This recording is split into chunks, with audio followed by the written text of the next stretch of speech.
If you haven't heard about Anchor, it's the easiest way to make a podcast. Let me explain.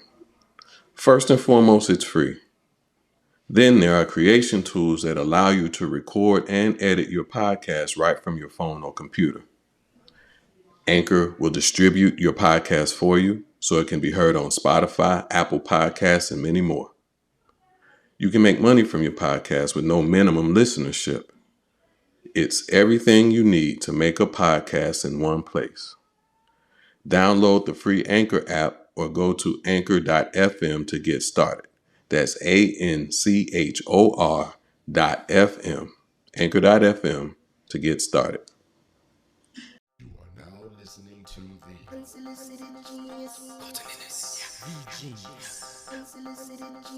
Craig D. Molat. You are listening to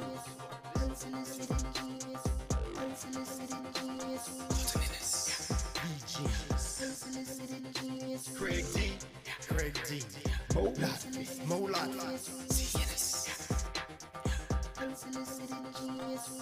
You are listening to Unsolicited Genius. Greetings, Earthlings. My name is Carlton Ennis. I am joined by Mo Lotby and Craig Lindo, and the three of us make up Unsolicited Genius. On today's show, we're going to be talking about Shut Up and Dribble and Snowpocalypse 2021. Thank you for joining us. We hope you enjoy the show. You are listening to Unsolicited Genius. What's up, fellas? How everybody doing? Today? Bless. Blessed. Happy to be here with you boys. How's everyone else doing, man? Doing Man, good. One win. We want to know. Who's one of them? I joined a men's league, man. I'm playing basketball again, a little draft league, and we had our first game of the season, and I played like trash the first half, but hey, we got the win. I hit 2 threes in the end, 9 points total. Played like trash. Otherwise, I was probably like 3 for 11 or something like that. But all right, superstar. Well, yeah. Just make sure you protect them knees. Well, let's jump into the sports pages. So, one of the headlines: all athletes, LeBron James, take your pick, but it sounds like they're still supposed to shut up and dribble. What say you, Mo? I mean, you're talking about that Zlatan Ibrahimovic shit? Yeah, I mean, it keeps coming up, right? Ibrahimovic is, he's one of the best soccer players in the world now. Like, I got to give him credit on the pitch, as they call it in football with a U. He is one of the best soccer players in the world. And basically what he said is LeBron and any athlete that's venturing into social realms or politics should basically like shut the fuck up and just stick to their sport and do what they're great at. The fucking hypocrisy of the shit is basically, why is he talking about it then? He's not talking about soccer when he makes his commentary on LeBron, making his commentary on politics or his activism. And that's the part I love about LeBron, man. LeBron represents our people very well. He's a model for children to act like as an adult. He's a good husband. He's a good father. You never hear any bad shit about LeBron. Like, he's never in any bullshit. So when he does speak, he realizes he has power and he chooses to use that power for good. Like, who the fuck is Zlatan Ibrahimovic to tell him what the fuck to do with his time in America? Like, it's always funny when a white man tells a black man what the fuck he should be doing, to me, especially when it comes to like black issues. Man, here's the thing with me. He has an issue, and his thing is athletes should talk about what they're good at or focus on what they're good at. What makes it extra ignorant is it's the assumption that what you know me for publicly is the only thing that I'm good at, right? It's weak in that way. And then his logic, he justifies why LeBron should stop by saying because it just looks bad. Really? But what I celebrate was Baron Davis clapping out in his own little way. Said in a short little tweet, he was like, the short was, Stay your bleep out of LA. That was the short version. And the long version, he said, the Galaxy suck anyway, and you dumb as hell. Take your stolen Zohan look and give it back to Sandler, and now let the king speak. Sound like he got smacked a little bit by Baron Davis, huh? Yeah. B Diddy was a lot less tactful or a lot less gentle in his response as compared to LeBron's more, tactical response. Even pointed out Ibrahimovic's hypocrisy, how he I think Mo mentioned that a couple years back. Man, look, Ibrahimovic is a world-class player, but he's not best of his generation, and he's not an all-time great. So going by Ibrahimovic's logic, he should let somebody like Messi or Ronaldo or Pele talk to LeBron, because they're all-time greats like LeBron is. Until he gets up there, he should probably not talk to LeBron, right? Motherfucker to me is a fucking great ass fucking soccer player. I'm not gonna take it's not about third tier at best. Yeah, huh? Third tier at best. No. Is he an all-time great? We have a soccer debate coming. Tier one is all-time great. Is he an all-time great? He was all-time great soccer player. He's not best of his generation. No, he's not the best, but he's world class. That's the third tier. It's not an insult to be third tier. If you're a top 20, top 30 player in your sport at anything, you're an all-time great player at that shit. I disagree. I don't hand out that all-time title that easily. If he's top 20, you don't think he's an all-time great? He's world class. That's the third tier. The tier above that is best of your generation. The tier above that is all-time great. That's third tier. The guys you're talking about in Messi and Ronaldo are all-time great. Exactly what I said. He's not on their level, but that's exactly my point. Top 20 soccer player of all time. But it's irrelevant how good he is at the fucking sport. That wasn't my point anyway. If going by his he thinks there should be a rank. I guess I don't know. So I'm saying, well, he got other issues. His overall point, Craig, is that LeBron and other athletes shouldn't make commentary on this. They should just basically play their sport and commentate on their sport. And a few years back, he was bitching about because his last name is Ibrahimovic and he's from Sweden. That's where he grew up. And he claimed racism because of his last name, which, if true, he should definitely point out. The problem here, dog, is Ibrahimovic is like a lot of white people that watch sports. They don't want to be burdened with this fucking race shit when they're watching their sports. They don't want that. They want to watch their sports. They want to be entertained. They don't want to think about Black Lives Matter. They don't want to think about them taking a knee or them kneeling during the anthem. They don't want to think about this shit. They have a problem with socio-political activism. Yes, I agree. They just want to be fucking entertained. It goes all the way back to even during Harlem, during those times where Black entertainers get on the stage and they would entertain, and they couldn't sit in the fucking audience though to watch the show. That's the fucking problem. Well, actually, that I think is one of the underlying themes that have really come out in all of the social injustice that we talk about. I was watching, Pick Any Show, in terms of political show, and the conversation is around the cancellation movement, right? And I get that there's a lot of people losing jobs, a lot of people being impacted by just one slight error, one slip of the tongue. But the argument that I'm struggling with in particular, one that aligns with Shut Up and Dribble, is the reaction to those that are being criticized or critiqued for any sign of racism, and the want to say, it's not fair.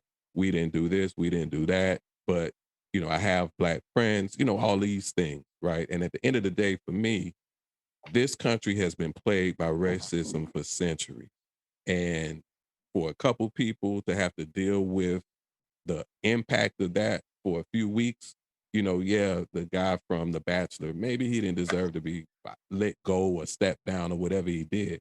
But him, this one guy, in comparison to our ancestors that would hung from trees, our ancestors who had their doors kicked in, our ancestors whose lives were destroyed, property taken, all these things that were done to Black people under the guise of racism coming back as we try to figure out a way to heal. So a couple people being uncomfortable for a little while, I don't have a problem with that. Shut up and dribble. We've been dribbling, we've been catching, we've been scoring for decades, and the equality still isn't there.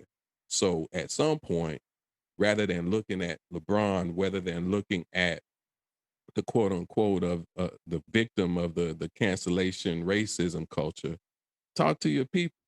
Talk to the ones that are the storm in the White House in the name of Trump. Talk to the people that are still supporting the police that abuse Blacks in their community.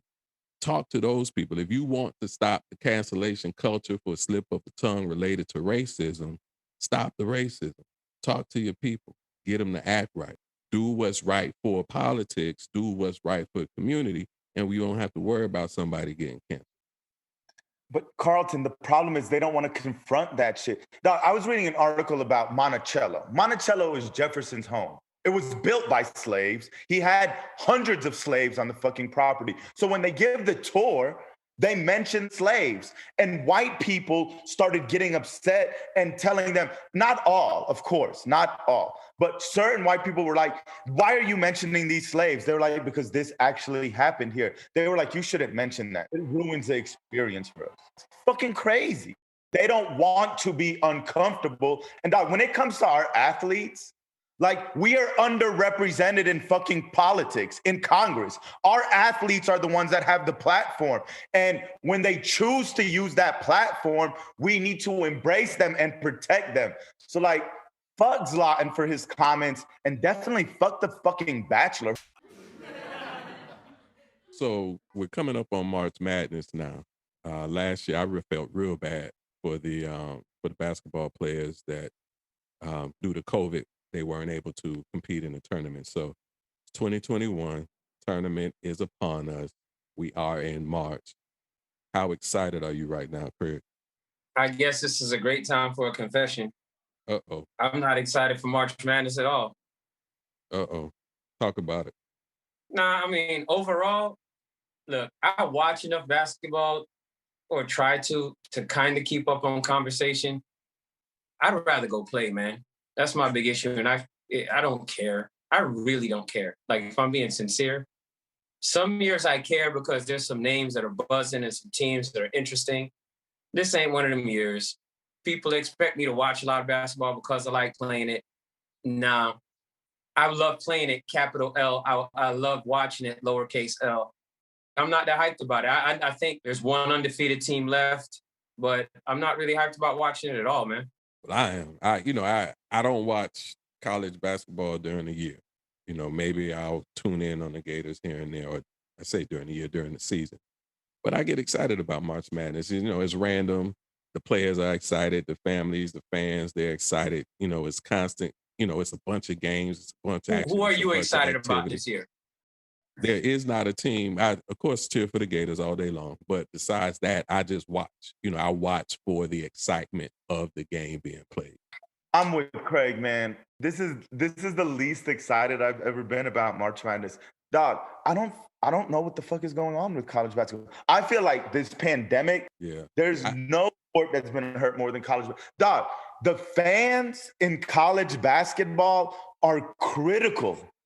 Like, because the atmosphere they provide is college basketball. Without that, you just have a AAU tournament for aged out kids.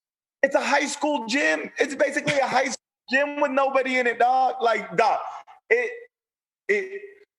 I don't look forward to any games. If the Gators are on because we went to Florida, like, I'll tune in. But I'm like Craig, like, I couldn't name you 10 players that are relevant. Cunningham kid from Oklahoma State. They beat Oklahoma yesterday, I believe, in an upset. But other than that, man, like, college basketball, if the pandemic doesn't get better and college basketball starts getting fans back in the gym, I think he could die. Well, I don't know about die. It's definitely going to have to evolve from where it is. Basketball is in big I mean, trouble. it's one of the next institutions that are going to have to evolve anyway. well, let's not just talk about the problems. Let's talk And two solutions. So what seasons does have been that? impacted. Their 2020 tournament and their 2021 tournament. That's revenue. I have a feeling that's going to impact scholarships and some other things. We're not done with the fallout So effect. y'all yet. think the bottom line is what's going to bring down college basketball? I don't think it's going to get brought down. You think it's going to hang in there?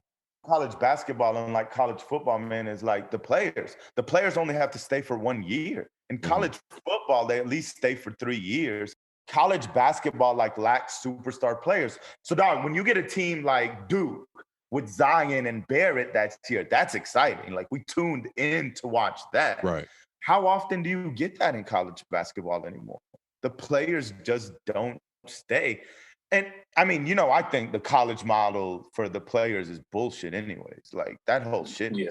Like that's But shit. I think the model will have to evolve. What would you how would the college basketball model need to evolve in order to get more audience participation from home? Because like y'all said, the fans, you know, the college students in the arenas, they make all the difference. But there was a period in time where I know I watched college basketball all the time, but you know, as the players' turnaround time got shorter, my watch time decreased. But you know, how do you resolve that if you are also in support of them being able to have the option to go to the league straight from high school? I mean, they can't go straight from high school. They have to have a year out of high school, but that's the problem, Carson. Like that's why they're okay. I think, and they might be considering this. I think that's one of the first things that have to go. That 1 year requirement, scrap it. Right? Meaning they could just make the jump from high school to yes. Okay. And I'm for it. I'm for it with basketball. And that's the first thing. Other things in terms of their ability to use their likeness and things like that. Yeah, I'm for that too. Those will benefit them. A lot of the things that will benefit the football players will benefit the basketball players even more. Speaking of right from high school to the NBA would hurt college basketball. Dog, short term. They would be getting players that are not like to the best level of basketball. You're not. No, I disagree. Dog, if you're not getting Zion for that year, like that was one of the most entertaining years in college basketball in forever. Look at this. Okay, you're not getting a superstar play with highlights. You're not getting what fans like. But if you're talking about basketball from a purist perspective, in the short term, it might take a little hit. I think the brand will be better long term. You're going to get guys that are more likely to stay. Great. You could develop continuity in your programs again. Great. You could have 4-year seniors leading and storylines with people that have stayed there over time and grew and developed. I think it'll be better. They need to cut that little trying to deride these superstars. It's never good to deride players. It backfires every time. GM, coach, whatever, fan, whatever. Stop it. How many 4-year seniors do you know? That's part of my point. If the superstars are not there, look, power fills vacuums, man. Let them go. Other superstars will come about in the not so long run. College basketball is in big trouble, dog. College basketball is, I mean, once these B contracts are up for them and these networks are going to renegotiate, they're going to look at these ratings and they're going to screw them in these negotiations. I hope it survives though, because I used to love college basketball. I can't say that right now. So then the summary is I'm going to be watching March Madness on my own. Y'all boys not going to be watching with me. I'm going to check in like always, but I haven't filled out a bracket since, honestly, the only time I filled out brackets is if it's really super interesting or I was injured. If I can't go play myself, then I'll settle for watching. Let's talk about front pages. It's been a few weeks. I am in Texas. Snowpocalypse 2021 hit Texas hard. Their parts still recovering. The grocery stores, last I checked, weren't filled yet. Whole bunch of ridiculousness, if you ask me. Going back, what more, 11, 12 years ago when agreements were signed and this whole ordeal was set in motion. I'll let you two have a, opportunity to chime in and share your thoughts. But, the one thing I'd like to articulate to our listeners, in particular, if you have others that, vote based on party line. Texas is a red state. No ifs, ands, or buts about it. It's been a red state for a long time. Like Georgia, there's a blue party that's growing. Maybe there comes a day where the two balance out. But generally speaking, Texas votes red regardless of who presents, regardless of what that candidate has or hasn't done for the state, has or hasn't done for his or her constituents. Those people that they have been voting in office for decades have failed them tremendously. It is their leadership, it's the lack of their leadership, it's the bureaucracy, it's the games that they play that have children freezing in their homes in the United States of America in 2021, when prior to the snowstorm, all was good, all was well. They had electricity, they had running water. Snowfall, boo-boo hit the fan, people are dying, property is being damaged, businesses being shut down. You vote party line, you don't hold them accountable, you get Snowpocalypse 2021. That's my piece. Any comments? I mean, I just completely agree with you, man. This is a complete failure of leadership of Texas's leadership. The governor Abbott is a clown. And then they have the nerve to say that this is the Green New Deal's fault. That's what they wanted. They tried to say that, right? They were like, this is the Green New Deal's fault because some windmills froze. That for maybe like 13% of it's fucking ridiculous. And Cruz, he dips out on them. He goes to Cancun, and it's like Carlton said, like it's like, look at your leadership. Look at your fucking leadership. These are the people. Did he sneak to Cancun? He tried to blame it on his daughters. Come on, man. I mean, that's weak sauce. Dog, he's a deplorable fucking human being. Ted Cruz is a clown. But every year they go out and they vote Republican. And this is not about Republican or Democrat, because if there's a failure with Democratic leadership across this country as well. So this isn't about Democrats or Republicans, but in this instance, the Republicans have failed the people of Texas greatly. And why? Like 11 years ago, like Carlton was mentioning, they had a chance to put regulations in on the power companies to make them winterize this equipment, basically, so this would not happen. But instead of putting those sanctions or regulations on them, they let them get by with the cheapest shit possible because they were in their pockets. And these companies are making buku bucks. And meanwhile, people in Texas are freezing to death because of that decision. And then they blame it on the Green New Deal. People need to wake the fuck up, man. They look at the whole Texas situation and just the whole snowpocalypse in general was more than just Texas. I do think the focus has to be on answering question one. All right, do they need to continue to be on a totally separate grid? Mm-hmm. Right? Texas wanted the independence to be off the grid. I mean, as a resident there, is it in the state? Is it worth it? Like, what is how hard were you hit where you were? So, I was blessed. My house, we maintain power, we maintain water throughout. Maybe 3 days before the ice actually melted, we had the boil water notice. And so that, was my only discomfort throughout.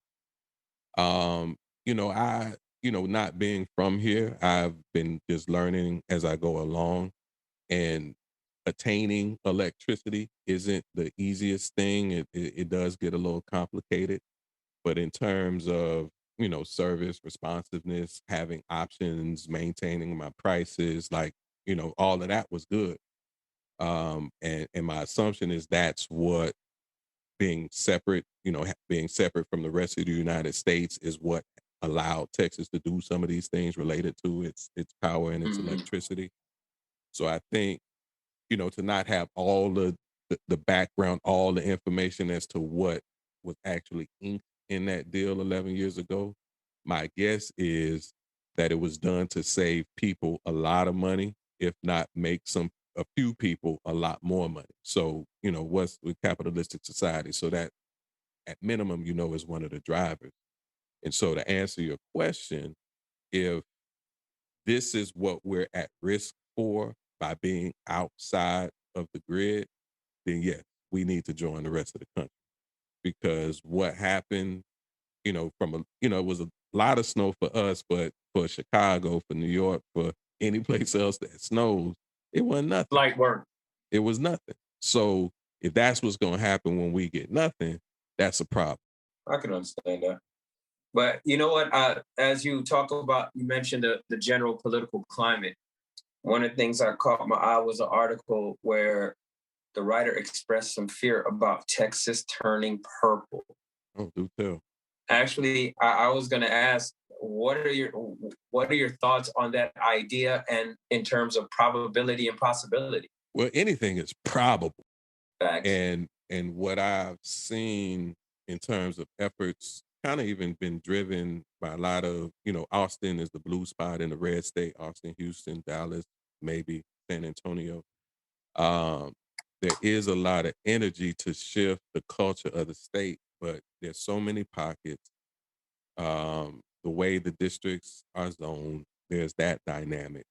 So, probability, anything is probable. Possibility is definitely less than 50% in my mind, because I feel like if there's any state where the system is set up for one party's success over another, that would be Texas.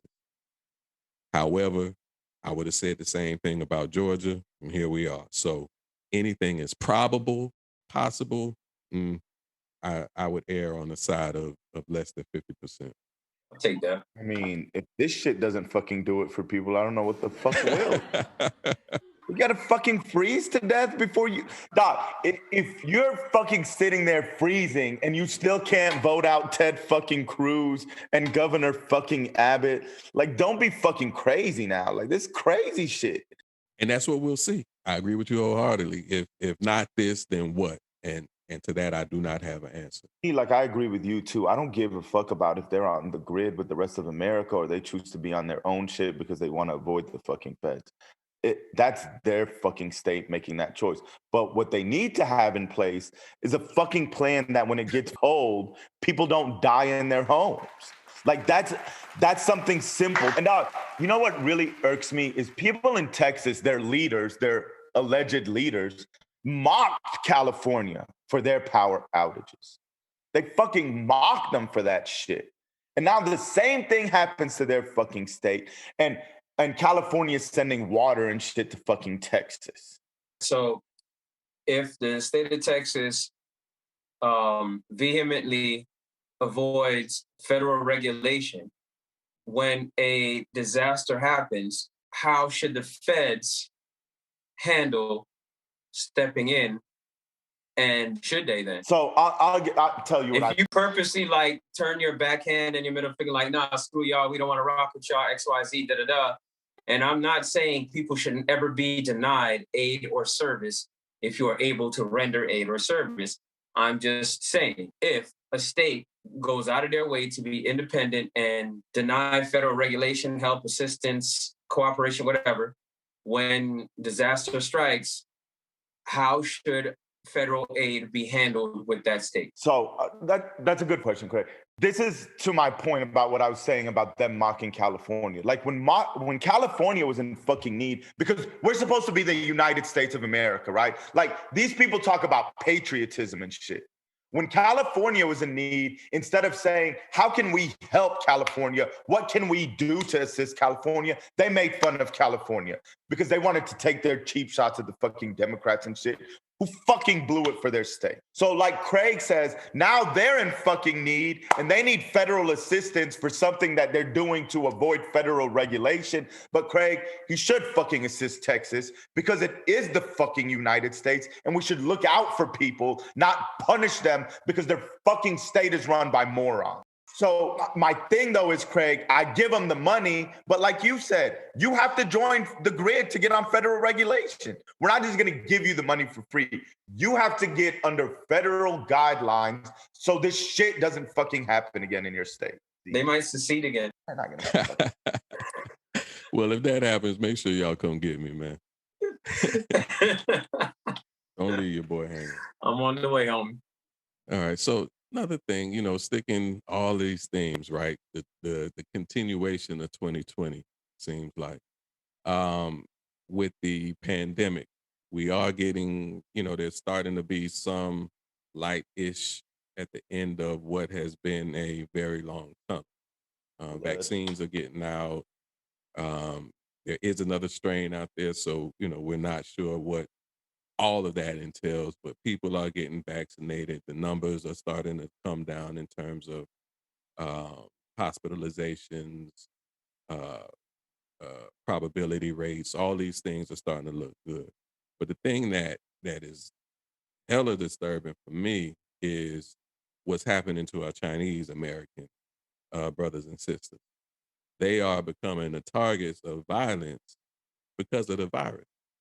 And, Trump's not president anymore. And I know he called it the China virus, but it is, again, it seems that our ignorance as a country, our racism, our want to hate has no bounds. We continue to find new ways to be jerks based on what people look like. First of all, the violence has been against more than just Chinese Americans. It's been against Asian Americans in general. Asian? Okay. All right. Like Americans that commit acts like that are idiots, and they think all Asian people are the same. So they assume everyone's fucking Chinese. So they take out all Asians. This is America. Like, people believe ignorant shit. All Trump has to do is call it the Wuhan virus. And because of that, like let's go to the worst conspiracy theory, right? Like that this was created in a lab, right? In Wuhan. Let's just even say that's true, which God knows, right? How is that? How do you blame all Chinese people for that? Like, you blame I don't know. I don't know. If they were over here when it was being made, like, I don't know how they had anything to do with it. Like, think about this logic, dog, because these people are fucking bigots. They look for anything to trigger their bigotry. Is that what it is? I hate the hate. So let me just give me a reason to hate. But dog, if look, listen to what I just told you. I said, even if you believe it was created in a lab, how is that all Chinese people's fault? And they believe it is all Chinese people's fault if it is created in a lab. I think there is I know that there is a racism directed towards our Chinese American brethren or Asian American brethren. And why this is an extra trigger for me is that, remember that fit couple from my Cameron story? That Yes. fit couple across the bar that she was so loud about, that, like, she thought that his dating a Chinese girl, she had no confirmation that this woman was Chinese, right? She could have been Jamaican, bro. This is fair. Think about that. That's right? fair. But she had no and she was loud, and she had no confirmation that this man was military. He just happened to be fit with a buzz cut, and she was loud and hate so. It's there. It's there's more than one group that is hated, and some are disliked more than others, and it's that's why I say pro-humanity is anti-racism in general. Like, all racism is a sign of a greater disease. It's a sign of a greater psychological disease. So humor me. If not a disease itself. Humor me. There is the theory that racism, segregation, the need to distinguish each other from each other based on superficial characteristics or traits is an innate part of society. That is a theory, and there's several arguments that can be made as to why that is reality. But being the optimist that I am, what would it take to end racism in this country, to be a racism-free United States? A miracle. You cannot be shamed or false about history. Okay, that's one. And I like you that. have to have you have to have the courage to have the conversation in the present. It's not possible. That's what it would take. I hate to tell you that, but that shit is not fucking feasible. That shit would never be fucking feasible. Look at racism that white people could commit against other white people for their religion. Like, look at the Holocaust. Look what they did to Jewish people, and they look just like them. Like, people will always find a reason. Yeah. Like, people will always find a reason because the need to feel superior is just, it's so much for people that are ignorant. We've evolved in other ways. I'm going to hold to the idea that we can evolve in this way too. I'm not going to hold to the idea that we will never, as a people, evolve to that point. I see the numbers growing in the populations and the generations. There will always be extremes. There will always be no racism. I'm telling you, I agree with you. Generations go, we get better. Like, the younger kids are our hope. Like, the youth is our hope. But to talk about no racism or like no systematic racism, like that's just well, like I think, and that the is a good systematic point. part is where I'm at. I do think we can get to the point where we can have a system that is free from racial bias. I think that's the more realistic, right? I think in just asking the question, right, it's an idea, it's optimism. Having no racist people, period, yeah, that's a stretch. But having a country whose laws are fair and where systematic racism is eliminated, that does seem like something that's feasible. A whole lot of work, but it does seem like it's something that is achievable. Mo, you still say no? my question to you is, how could you get rid of systematic racism when we all acknowledge that there'll always be racism? Racist people, but those people don't necessarily have to be the ones that make the laws. And that's, that's voting. There's a series of activities that would have to occur. And like I said, a whole lot of work.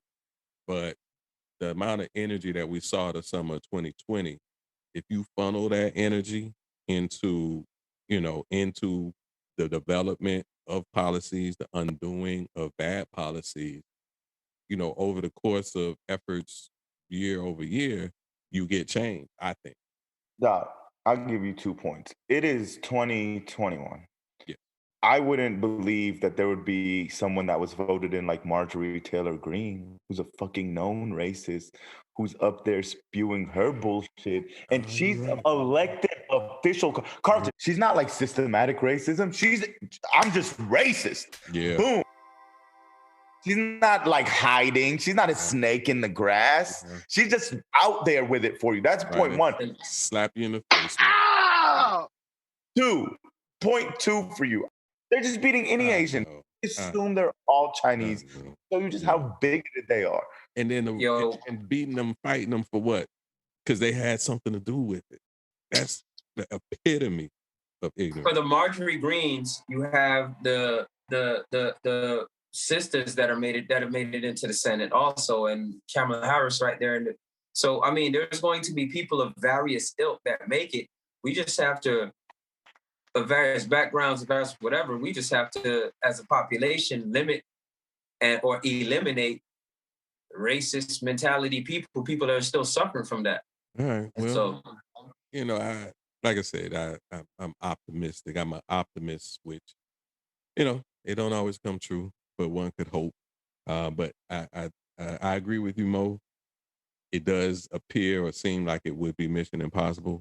I appreciate progress though, and I think if we really take that energy that exists around equality, anti-racism, and use our voices, use our organizations, use our efforts and voting power, and just do better and hold people accountable. At least what is in the policy can see improve. That to me is the key part, like you said right there, Doc. Carlton has known me forever, and he knows this about me. And Craig, like, this is very true. I believe in all people. I believe in the good in all people. I really want to believe we can all get along. But the problem is, like, when I see people like Marjorie Taylor Greene, I just realize just so invested in believing that they are superior because of the color of their skin, that it's hard for me to believe we'll ever reach a point where there isn't like some sort of systematic racism in this country. Like, I would love to believe that that's possible, but I just can't foresee it. Well, it's time to wake up, America. Wake up. On a lighter note, what y'all watching the last week? The only thing I commit to every day is Around the Horn, PTI, and Highly Questionable, man. You ain't After watching that, nothing everything is whatever. Fade to black. Gotta love Wilbon and Kornheiser, but Kornheiser might be one of my most favorite people on earth. Man, unfortunately for my son, he had an ear infection in both ears, so that really tied up most of my time, man. I spent a lot of my time watching Mickey Mouse Clubhouse, Paw Patrol. I'm caught up on all my episodes. I know all of them like the back of my hand, Carlton. I know all of them like the back of my hand. Sorry, homie. You had to pay your dues, man. Backyardigans, Paw Patrol. But you know, as they get older, you know, you get SpongeBob. I love Teen Titans, so you know, it does improve over time, but you got to pay your dues, and Paw Patrol is part of those dues. So what I did, my family with the pandemic, we've started to do Zoom monthly get-togethers, just to check in, see how everybody's doing, plan our family retreat when we get on the other side of the pandemic, et cetera, et cetera. But we also started watching movies, and so this month we did a black movie for Black History Month, and so See You Yesterday was the movie that we watched. Definitely, you know, it's a sci-fi with an Afro twist, modern day New York City, and so teenagers, good story, entertaining, very creative. So I'd say that's definitely worth checking out. It's on Netflix. All right, so y'all ain't watched much. What you listened to? What stood out? You talking new, old, or whatever? Whatever stood out in your mind. I've been on a reggae bench. Well, actually, I can't front. When I'm driving, it's one thing, and when I'm cribbing, it's another. Like what's in the car, it doesn't match anything that's in the house. I don't think I've heard lyrics in my house in about a week.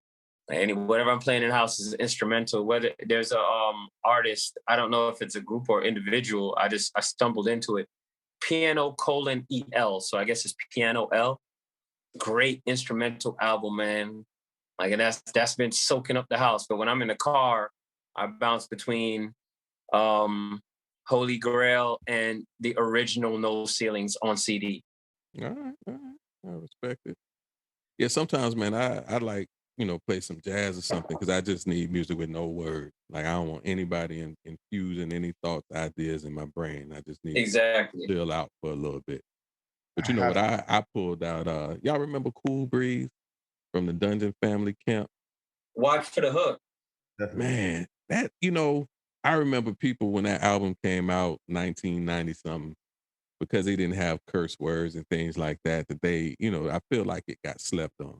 But that whole album from start to finish, you know, it's not classic category, but it's fire. And Cool Breeze, you know, he never got to the level of fame that the rest of the members of his camp, but I felt like the brother had some talent, especially on some of his verses with Outkast, Goody Mob. He spit some fire back in the day. So I zoned out to him for a little while. I've been listening to. I wanted to listen to some R&B this week, so I've been listening to Anthony Hamilton's "Coming Where I'm From" album. Just a great album. He's a fantastic singer. Boom, boom, boom, boom. Yeah. Seen him in concert. He sounds just like the album in person, live band. It's an amazing show. If you guys ever get a chance to see it. Love that album, man. That is what I've been jamming to all week. Yeah, and that's just one album. He got a whole list of stuff. I just picked that up for this week. Yeah. Now Anthony Hamilton's fire. He has he does a rendition of Stevie Wonder's "Always." Nice. You familiar with a song by Bo Williams? Educate. Bo Williams. I've been running into I get into the oldies, and something you said, just something triggered Bo Williams and like that little era of crooning, begging. You're gonna have to sing it if you keep talking about it. Nah, homie. Nah, That's not your I talent. can't do that. That's not your talent. Nah, yeah, I see the yellow lines. That's where my lane ends. Stay in my lane. And the sidewalk on the other side. Ain't gonna make you uncomfortable. So, like I said, I'm talking about Cool Breeze, listen to Cool Breeze, Dungeon Family. I slipped up on the interview CeeLo Green did not too long ago, and they got into the discussion about the hip hop camp. CeeLo, Outkast, Cool Breeze, Dungeon Family, hot, hot, hot, hot, hot. So, as I thought through all the camps that are out there, if I had to pick one, that'll probably be the camp I hop on. But then, there's Wu-Tang, there's Rough Riders, there's Death Row. There's so many out there. What camp or camps do you all align with? Rockefeller, who? I mean, my favorite camp ever, man. This is like our time growing up as kids. My favorite camp ever. I love the Dungeon Family, like you, Carlton, because I love Goody Mob and Outkast, especially. But my favorite camp ever is Bad Boys. Like I love Bad Boys. Yeah. Like total, like I love. Yeah. Speaking of, you talk about Bad Boy and Croners, Carl Thomas, that Summer Rain. That came in on the radio the other day. They had 112 too. Dog. No, NOTORIOUS. You just lay down. So to me, that's the camp I would roll with. No, you make a valid point. I think best camp. I'm just telling you, they're my favorite camp in terms of like. They definitely have the whole range of music, right? I think it. Because do you count the Locks? Are the Locks a part of their camp? They were. Yeah. So you include the Locks in that. All right. So they had your gutter too. He really contributed to their career. It can't be denied. Okay, so that's fair. That's fair. Locks, like even though Kanye said that shit, like Doc Locks felt constricted by Puffy because he wanted them in glittery suits and shit. Like I get why away from that, but they were still part of that shit, and the Locks were fucking live. They were.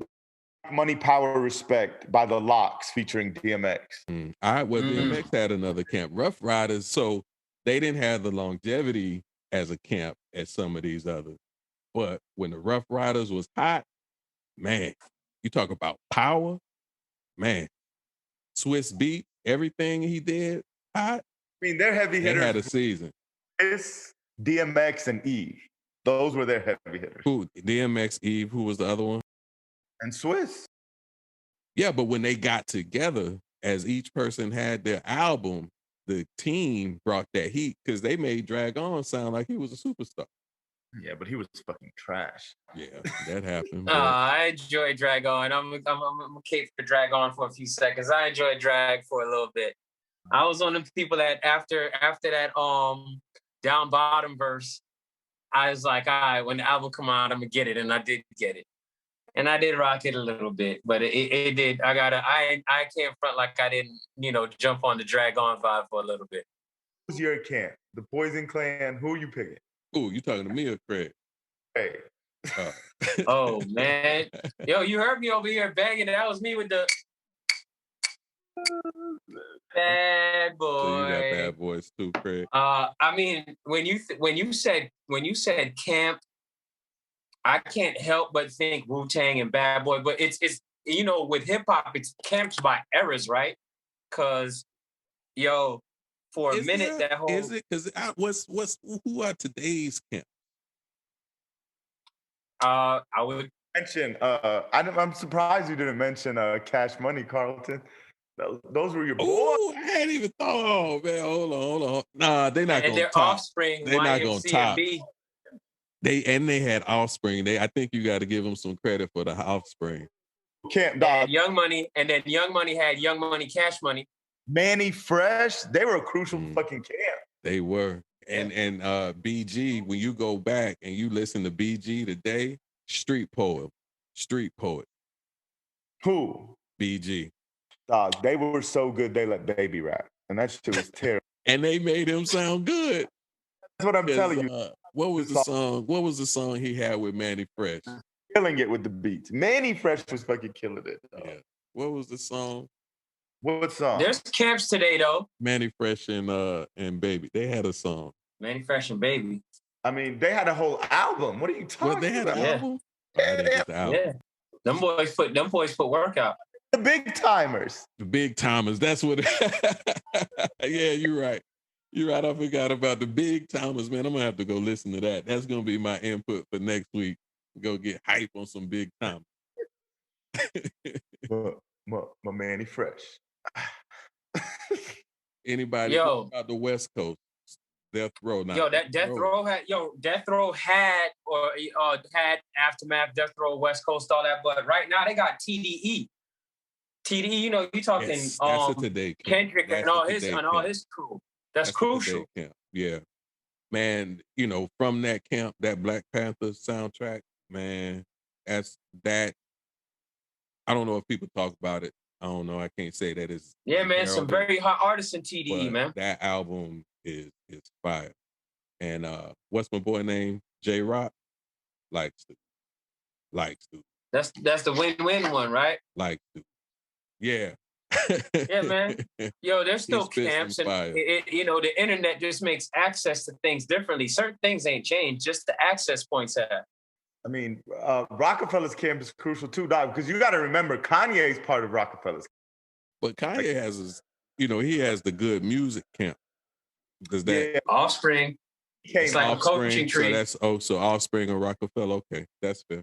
I was like, Kanye was a Rockefeller artist. He had albums as a Rockefeller artist. Mm-hmm. Yeah.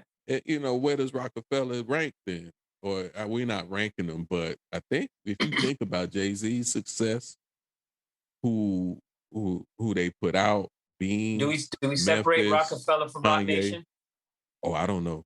I don't know how the divide works. Because who's Roc Nation? Like when it was like Jay-Z, Dame, and before the breakup. Right. Yeah. So which is the breakup? Rockefeller was before the breakup, right? Yeah. And who's Roc Nation? Jay-Z. Hove. Everything since. And he still owns Rockefeller. Oh, okay. Well, yeah, I didn't keep up with the breakup. You saw he sold his fucking champagne company like 50%.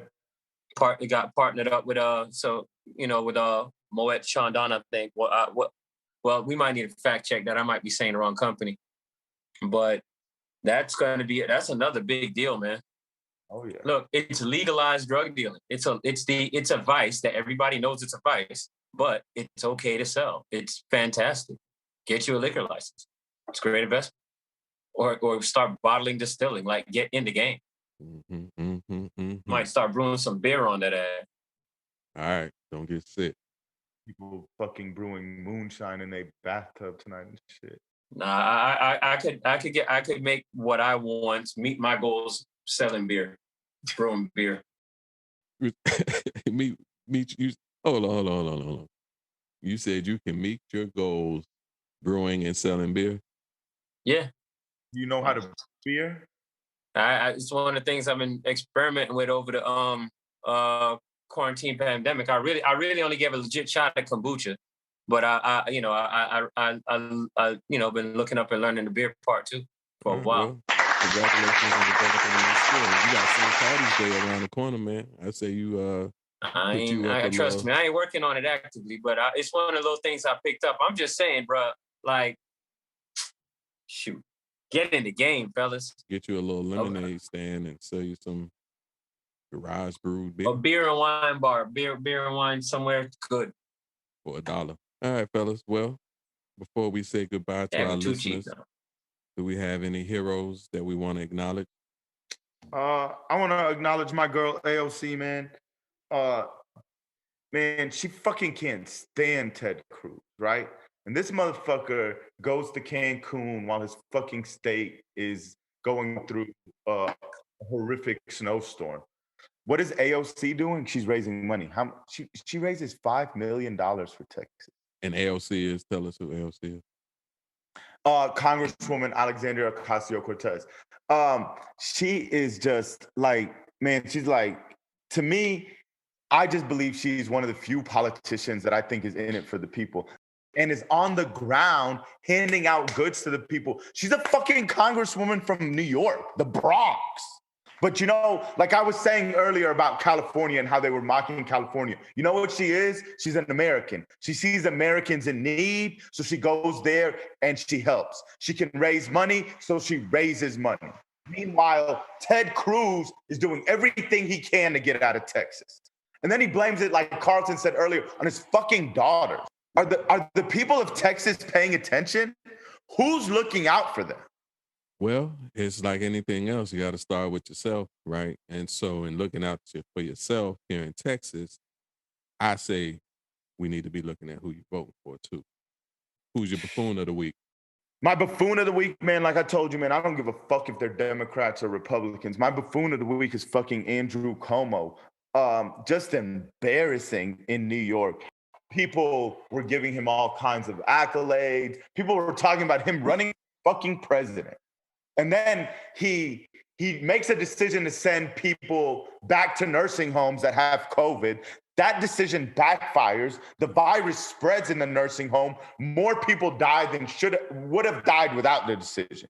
But my issue here, fellas, is not with his decision. My issue here is when you're on that level of government, you're going to make decisions, and these decisions are going to impact people's lives. And this decision negatively impacted people's lives. But instead of owning it, you know what he does? He tries to fucking cover it up.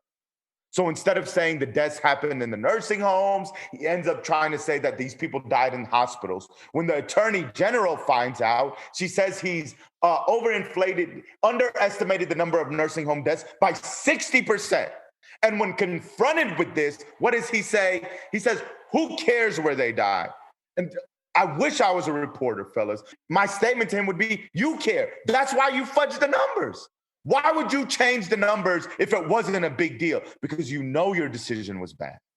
And instead of owning it, you tried to fool the people. You tried to lie to the people and cover it up. And you get caught. And now he has scandals with women coming out that he sexually harassed them. One woman claims that he said to her, and I quote, she says, one second. Her quote basically says that he insinuates to her that he likes having sex with 20-year-old girls. Guess what? She's in her 20s. And then when confronted with these allegations, he decides he's going to appoint the person that's going to investigate him. How fortunate for him that he picks the person that's going to investigate him. Luckily, people stepped in. Other Democrats called him out, including AOC, including the Attorney General, and they've got someone independent investigating him now. And he's trying to make it seem like he's come to that decision. He's so full of shit. He's so full of shit. I can't stand these politicians that go out there and claim to be for the people, and they just lie. So I had a special master of their craft. As we know, Tiger Woods had a very, very, very bad accident in the last week. All signs point that he will have a recovery, but I guess it remains to see what happens to his sports career. And I just want to say, we know there's been all types of off the course controversies and circumstances for him. But when it comes to somebody who took something that he was good at and mastered it and demonstrated a mastery and demonstrated a dominance and demonstrated what focus, time, and attention to what your heart desires or your passions are can reveal to you stars.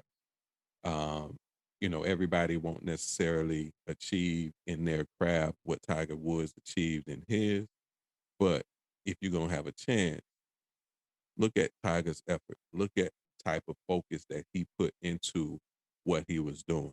Now, you watch his movie, a lot of that was his father. A lot of that may not have been his choosing day one. But once the decision was made that this is what I'm going to do, he took it and he mastered that. So I hope he has a full recovery. I would love, love to see him playing golf again. But regardless, I don't care what nobody say. Whatever the numbers are, Tiger Woods to me is going to go down as the greatest golfer, the greatest man to ever play the golf. All right. Anything else for our listeners before we say good night, good morning, good afternoon? Love y'all. Appreciate y'all for listening. Please keep rocking with us. We'll just continue to grow with y'all. Carlton is absolutely incorrect. Tiger Woods is not the greatest golfer of all time. But we'll see y'all next week. All right. Well, on behalf of myself, Carlton Ennis, Mo Lofty, and Craig Lindo, we are Unsolicited Genius. We thank you all for listening to us. Leave us the reviews, Apple, Spotify. We're on Instagram. We're on Twitter. And we're coming to another podcast near you very, very, very soon. Peace out.